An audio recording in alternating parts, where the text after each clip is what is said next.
नमस्कार. Good morning everyone.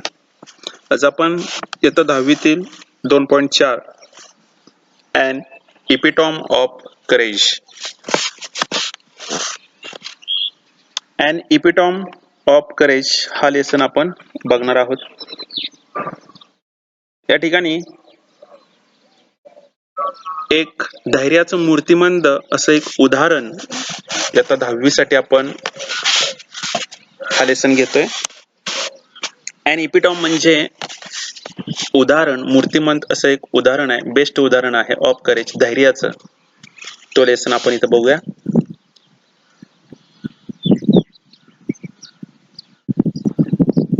We often tend to hide behind our weaknesses, disabilities and handicaps, or mourn over them our whole life through. आपण नेहमीच जर handicap किंवा आपल्यामध्ये विकनेसपणा असेल किंवा आपण ॲबिलिटी आपली नसेल, हँडिकॅप आपण असो, त्यावेळी or mourn over them our whole life through, आपण नेहमीच त्याच्यावर शोक व्यक्त करत असतो. Doctor Stephen Hawking, one of the greatest scientist of this century, did not do so.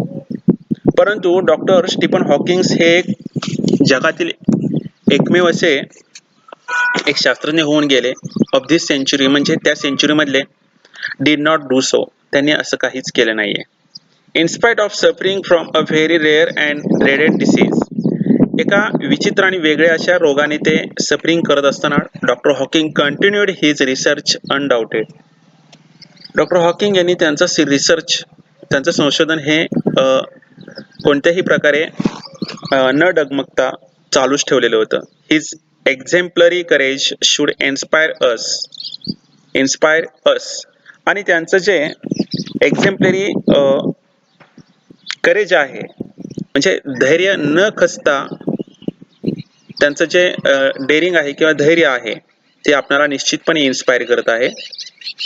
To do our best even under trying circumstances, म्हणजे आपणही त्यांचा आदर घेऊन प्रयत्न करू शकतो या संदर्भात.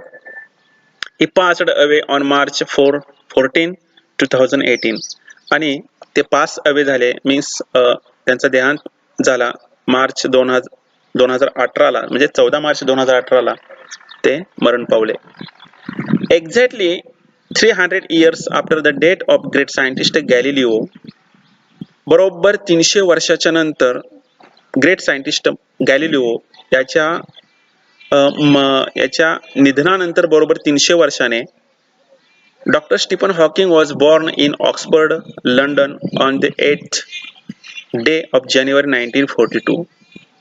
म्हणजे गॅलिलिओ हे एक महान शास्त्रज्ञ होते. त्यांच्या मृत्यूनंतर बरोबर 300 वर्षानंतर डॉक्टर स्टीफन हॉकिंग यांचा जन्म ऑक्सफर्ड, लंडन या ठिकाणी झाला.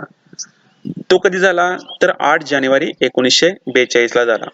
Little did his parents know that one day their little boy would be hailed as one of the greatest scientist of this century. Little did his parents know, त्या पॅरेंट्सना काहीच माहित नव्हतं की, म्हणजे माहिती होतं असं की know that one day their little boy, त्यांचा जो छोटा मुलगा आहे म्हणजे doctor Stephen Hawking, would be hailed as one of the greatest scientist of this century, या सेंचुरी मधला तो एक ग्रेटेस्ट सायंटिस्ट होईल असं वाटत नव्हतं. नायदर कुड एनीबडी इमॅजिन, आणि कोणी इमॅजिनही करू शकत नव्हतं किंवा कल्पना करू शकत नव्हतं that his mind would soar up into space like light. एखादा बल्ब आपण लावतो तशा पद्धतीने याचं मन सुद्धा उजळून निघेल, या संदर्भातही कोणी इमॅजिन करू शकत नव्हतं. मोर इम्पॉर्टंटली, आणि सर्वात महत्वाचं म्हणजे नन कुड प्रेडिक्ट, आणि कोणी प्रेडिक्टही करू शकत नव्हतं, अंदाजही वर्तवू शकत नव्हतं, that he would be the very epitome of courage. आणि हा जो डॉक्टर स्टीफन हॉकिंग आहे तो एक इपिटॉम ऑफ करेज, म्हणजे धैर्याचं एक बेस्ट उदाहरण होईल असंही कुणाला वाटत नव्हतं. करेज इज वंडरफुल थिंग, धैर्य ही एक खूप सुंदर अशी गोष्ट आहे. इट इज दॅट क्वालिटी, ती अशी एक क्वालिटी आहे which makes people not loss her when faced with a great calamity. ती एक अशी वस्तू, अशी एक थिंग आहे की जर का आपण ग्रेट कॅलॅमिटी मध्ये असू किंवा एखादी आपल्यावर आपत्ती कोसळली तर आपण आपला धीर कधीच खचून जाणार नाही आणि म्हणून धैर्य असावं. It would not be an exaggeration to say, असं म्हणणं कधीच वावगं ठरणार नाही, दॅट डॉक्टर स्टीफन हॉकिंग हे a living legend of cosmology, या विश्वविज्ञानाचे एक ते लेजंड आहेत, is a very personification of courage and hope. Personification, उत्कृष्ट नमुना, धैर्य आणि आशा यांचा एक तो उत्कृष्ट नमुना आहे, हे म्हणणं कधीच वावगं ठरणार नाही. एक्सेप्ट हिज माइंड, त्यांचं फक्त मन सोडून, his whole body is bound to the wheelchair, त्यांचं मन सोडून त्यांचं जे पूर्ण शरीर होतं ते शरीर पूर्णपणे व्हीलचेअरशी बांधलं गेलेलं होतं. Thanks to a quirk of fate, yet he is one of the greatest scientist of this century. आणि तरी सुद्धा ते या सेंचुरी मधले, या शतकामधले एक महान असे शास्त्रज्ञ ठरले. An average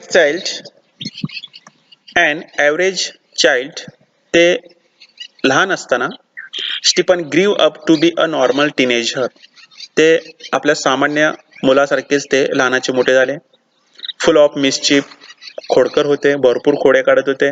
lots of love for music and mathematics, गणित आणि म्युझिक त्यांना खूप आवडत असे. Even though his father wanted him to study medicine, आणि त्याच्या वडिलांना वाटत होतं की डॉक्टर हॉकिंग यांनी मेडिसिनचा अभ्यास करावा.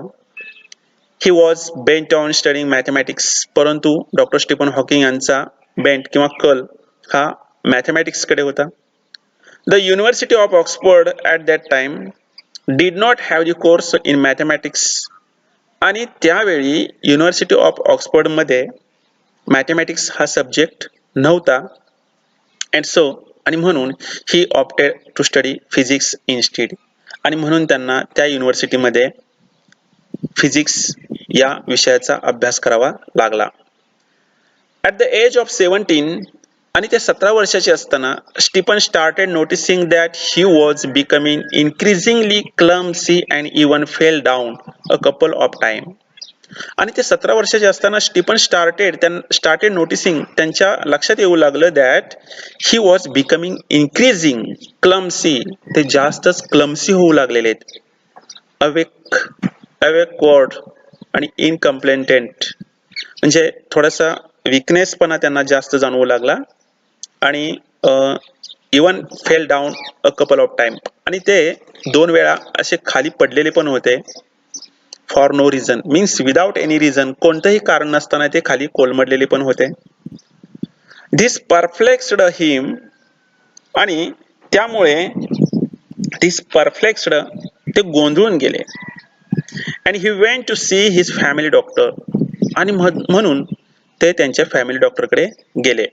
हू diagnosed him as a suffering from an extremely rare disease, आणि त्यांनी ज्यावेळी निदान केलं त्यावेळी त्यांच्या लक्षात आलं की हा एक्स्ट्रीमली रेअर डिसीज, फारच विचित्र आणि वेगळा असा रोग आहे. ALS or LOU, Gehrig's disease, that affects the nervous system. असा ALS किंवा LOU असा एक रोग आहे की तो नर्वस सिस्टमवर अफेक्ट करतो. And eventually weakens all muscles of the body, आणि शरीराचे जवळजवळ सर्वच भाग, मसल्स, तो निष्क्रिय करतो. Stephen says that even as a child, Stephen सांगतात की ते ज्यावेळी चाइल्ड होते त्यावेळी his muscle coordination was nothing to write home about.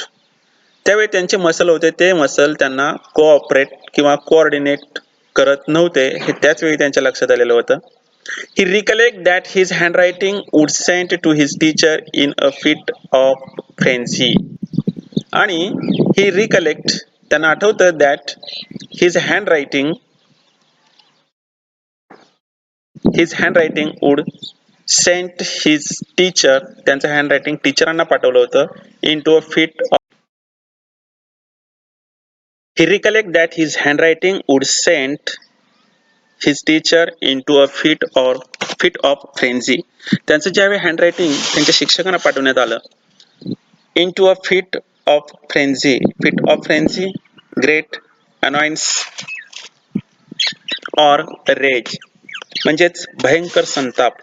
आणि ते असं हँडरायटिंग होतं की त्यांचा हातही वळत नव्हता, जरा थोडा लूज पडत होता, आणि त्यामुळे त्यांचं जे हस्ताक्षर होतं ते शिक्षकांनी नाकारलेलं होतं, किंवा फिट ऑफ फ्रेंझी किंवा भयंकर संतापाचं असं त्यांचं अक्षर होतं. Nor was he inclined toward sports, त्यांचा इन्क्लाइड रुची असणे टुवर्ड स्पोर्ट, त्यांची स्पोर्टमध्ये पण रुची नव्हती. त्याचबरोबर nevertheless this disease came as a bolt from the blue. Bolt from the blue या ठिकाणी मिनिंग दिलेलं आहे, a sudden unexpected shock or surprise. आणि त्यांचा जो डिसीज होता तो डिसीज असा एका विशिष्ट अशा शॉक बसेल अशा पद्धतीने त्यांचा जो तो रोग होता. How much time he had left on his planet was very uncertain. अजून ते ह्या प्लॅनेटवर किती दिवस असतील हे अजून सांगू शकत नव्हते, म्हणजे त्यांचं आयुष्यमान फारच कमी होतं. द प्रॉग्नोसिस वॉज बॅड, आणि जो प्रॉग्नोसिस होती ती फारच बॅड होती. या ठिकाणी प्रॉग्नोसिस म्हणजे पूर्वनिदान असं या ठिकाणी दिलेलं आहे. Forecast of the future health condition, म्हणजे त्यांचं जे निदान केलेलं होतं ते बॅड होतं. अँड द डॉक्टर सेड, आणि डॉक्टर म्हणाले होते की they could not do much, ते जास्त काही करू शकणार नाहीत असं डॉक्टरांनी अगोदरच सांगितलेलं होतं. Undaunted, Stephen decided to continue his research and even to engage to the Jane Wild. आणि त्यांनी तसाच पद्धतीने त्यांचा रिसर्च हा कंटिन्यू ठेवला आणि got engaged to the Jane Wilde. त्या जेन वाइल्ड या मुलीशी त्यांनी लग्न केलं. हॉकिंग सेज दॅट, ते म्हणतात की ironic as it may sound, it is at this dismal stage. या डिस्मल स्टेजला किंवा या आता जी स्टेज आहे माझी त्या स्टेजला सुद्धा ते ही begin enjoying life the most, या आयुष्याचा ते एक वेगळ्या पद्धतीने आनंद घेत होते असं ते सांगतात. धिस ही सेज वॉज, ते हे का सांगतात, because he started living life for a moment.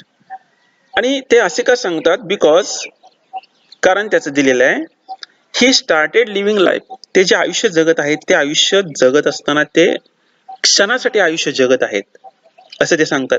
And continued his doctoral research work with renewed vigour, आणि तशाच पद्धतीने त्यांनी त्यांचा डॉक्टरल रिसर्च आहे, डॉक्टर म्हणजे संशोधनाचं जे काम आहे ते संशोधनाचं काम पूर्ण जोमाने चालू ठेवलं.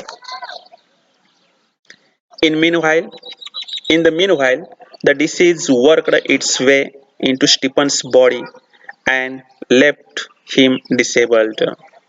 आणि त्यानंतर disease worked its way into Stephen's body, ते हॉकिंग स्टीफन्सच्या बॉडीमध्ये त्या रोगाने जास्तच काम करू लागला. अँड लेफ्ट हिम डिसेबल्ड, आणि त्यांना अकार्यक्षम असं बनवलं, डिसेबल बनवलं. He began studying the concept of black holes to get his PhD. त्यांनी त्यांची PhD पूर्ण करण्यासाठी त्यांनी the concept of black hole याचा अभ्यास सुरू केला. ही वॉज कन्फाइन्ड, ते वावरू लागलेले होते, with a wheelchair and was rapidly losing control of his hands and speech. आणि ते कन्फाइन्ड टू अ व्हीलचेअर, ते पूर्णपणे वावरू लागले होते, व्हीलचेअरशीच बांधले गेलेले होते. अँड वॉज रॅपिडली लॉसिंग, आणि ते गमावू लागलेले होते ते कंट्रोल, संयम अँड हिज हँड्स, संयम, controls of his hands and speech, म्हणजे बोलण्यामध्ये आणि हातावरचा संयम, हातावरचं कंट्रोल त्यांचं जाऊ लागलेलं होतं. The study of black holes sparked his imagination with bright ideas. आणि त्यांचा जो स्टडी होता ब्लॅक होल्स याच्यावर, त्या स्टडीमुळे काय झालं तर स्पार्क्ड हिज इमॅजिनेशन, त्याच्या कल्पना स्पार्क झाल्या किंवा नवीन नवीन कल्पना त्यांना येऊ लागल्या विथ ब्राईट आयडियाज आणि वेगवेगळ्या कल्पना आयडिया येऊ लागल्या. He made many epoch making statements. Epoch making of great importance at the particular restricted time. He made many epoch making statements. म्हणजे त्यांनी भरपूर अशा इपॉच मेकिंग युग प्रवर्तक अशा स्टेटमेंट्स बनवलेल्या होत्या. दॅट शू की त्याने हलवून सोडलेलं होतं, हादरवून सोडलेलं होतं एस्टॅब्लिश्ड थेरीज. ज्या काय ऑलरेडी थेरीज सिद्धांत तयार आहेत, सिद्धांत तयार झालेले आहेत, त्या सिद्धांताला सुद्धा त्यांनी हलवून सोडलेलं होतं. Scientist believe that the universe begin with a big bang. Scientist लोक, संशोधक लोक विश्वास ठेवतात की या युनिवर्सचा जो उगम झालेला आहे किंवा तयार झालेला आहे ते एका मोठ्या आघाताने, एक मोठा स्फोट झालेला आहे, त्याच्यामुळे बिग बँग झालेला आहे, त्याच्यामुळे हा विश्वाची निर्मिती झालेली आहे. To explain this concept better, आणि हीच कन्सेप्ट बेटर आणि चांगल्या पद्धतीने सांगण्यासाठी स्टीफन इन्व्हेंटेड, त्यांनी शोध लावला what is non as Lai algebra, की ते लाई अल्जेब्रा याच्यावरून आपणाला लक्षात येईल. दो confined to wheelchair with no control over his body save a finger and with a computer to help him express his thoughts. म्हणजे ते कन्फाइन्ड झालेले होते त्या व्हीलचेअरला आणि तरी सुद्धा त्यांचं कंट्रोल ओव्हर हिज बॉडीज पूर्णपणे कंट्रोल बॉडीवरच गेलेलं होतं. सेफ फिंगर आणि हाताची बोटं थोडी काम करत होती. And with a computer to help him express his thoughts, आणि ते जे त्यांचे विचार मांडत होते ते विचार त्या कॉम्प्युटरच्या मदतीने मांडू लागलेले होते. Doctor Hawking is an authority on profound subjects of science. Doctor Hawking is an authority, ते एक अधिकारी होते on profound subject of science. Science या विषयाचे गहन नॉलेज असलेले ते एक अधिकारी झालेले होते. Numerous honorary doctorates and awards have been bestowed on him. आणि numerous honorary डॉक्टरेट्स आणि भरपूर डॉक्टरच्या पदव्या त्यांना मिळालेल्या होत्या. And awards have been bestowed means बहाल केलेलं होतं ऑन हिम, म्हणजे त्यांना दिले गेलेले होते. भरपूर PhD केलेले आणि भरपूर पारितोषिक अवॉर्ड्स भरपूर असे त्यांना मिळालेले होते. He is a fellow of Royal Society. He is a fellow of Royal Society and a member of US National Academy of Science. ते रॉयल सोसायटीचे फेलो होते, त्याचबरोबर US National Academy of Science याचे ते सभासद सुद्धा होते. In spite of being considered Einstein equal in Einstein's equal in intelligence, doctor Hawking is very humble man.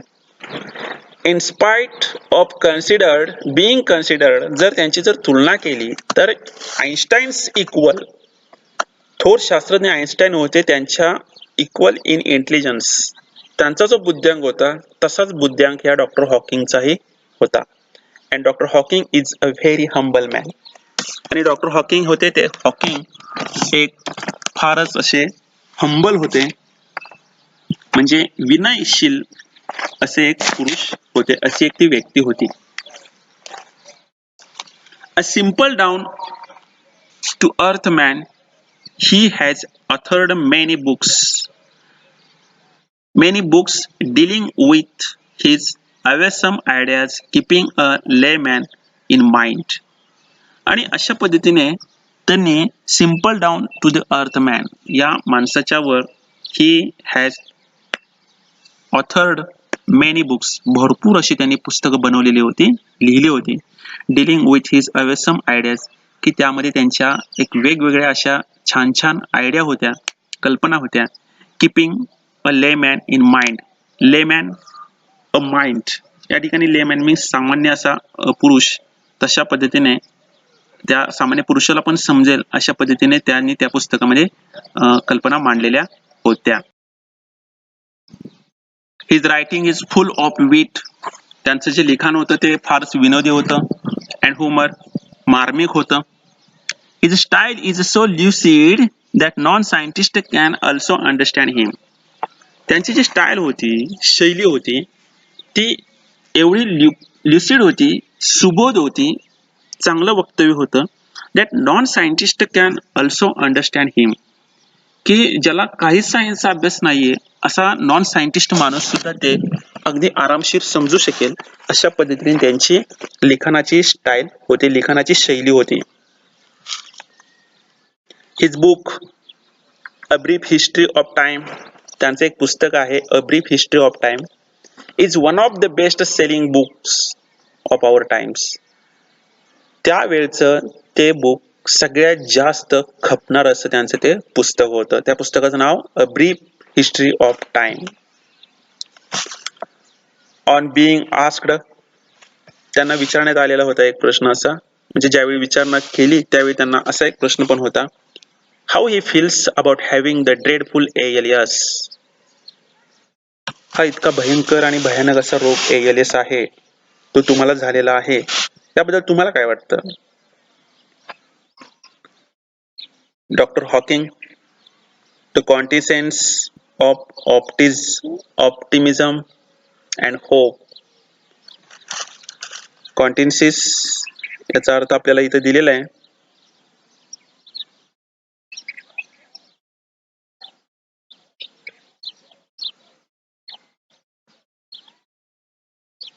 A perfect example, त्यांनी एक परफेक्ट एक्झाम्पल दिलेलं आहे कशाचं? Of optimism, state of having positive belief. एक होकारार्थी अशा एक विश्वासाचं एक ताजं आणि खूप छान असं उदाहरण त्यांनी दिलेलं आहे. आणि ते म्हणतात, not very different from the rest. फार असं वेगळं जीवन जगत नाहीये मी. आय ट्राय, मी प्रयत्न करतो, and led as a normal a life as possible.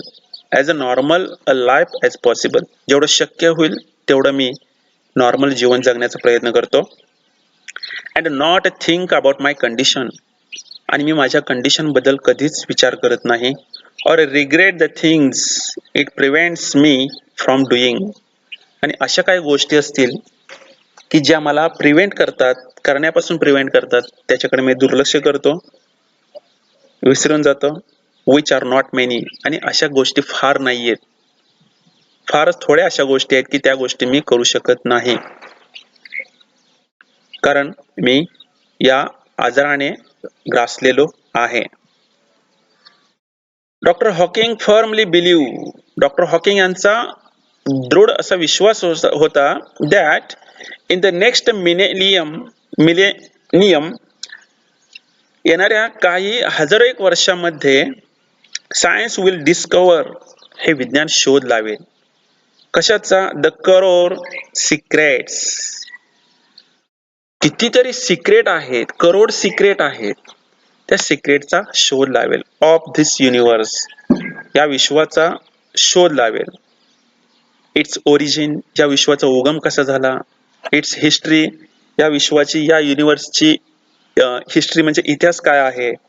May be even predict, इथपर्यंत अंदाज बांधेल की इट्स अल्टिमेट डिमाइस, या विश्वाचा शेवट कसा होईल याचा सुद्धा शोध हे सायन्स येणाऱ्या हजारो एक वर्षामध्ये लावणार आहे.